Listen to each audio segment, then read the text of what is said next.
Donald Trump has again proposed annexing Greenland after Denmark's leader urged him to stop the threats over the island.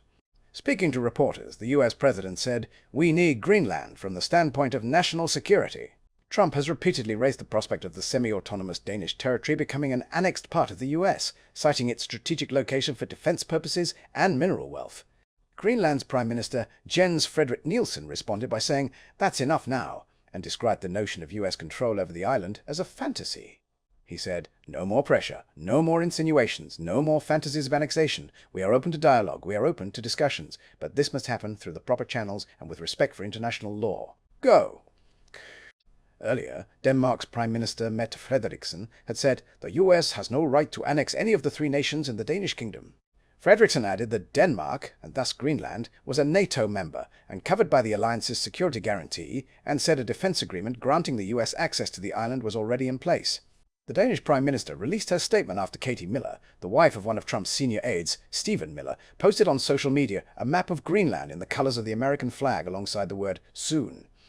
The Danish ambassador to the US responded to the post by Miller, a right-wing podcaster and former aide to Trump during his first term, with a friendly reminder that the two countries were allies and saying Denmark expected respect for its territorial integrity. The back and forth over the future. Greenland comes in the wake of a major military operation against Venezuela on Saturday, seizing its president Nicolas Maduro and his wife and removing them to New York.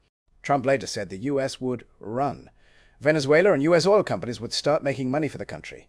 The situation has reignited fears that the US may consider using force to secure control of Greenland, a vast island in the Arctic, something the US president has previously refused to rule out.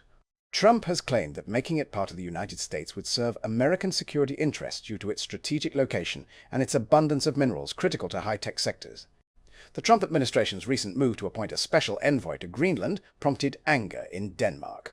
Greenland, which has a population of 57,000 people, has had extensive self-government since 1979, though defense and foreign policy remain in Danish hands. While most Greenlanders favor eventual independence from Denmark, opinion polls show overwhelming opposition to becoming part of the US.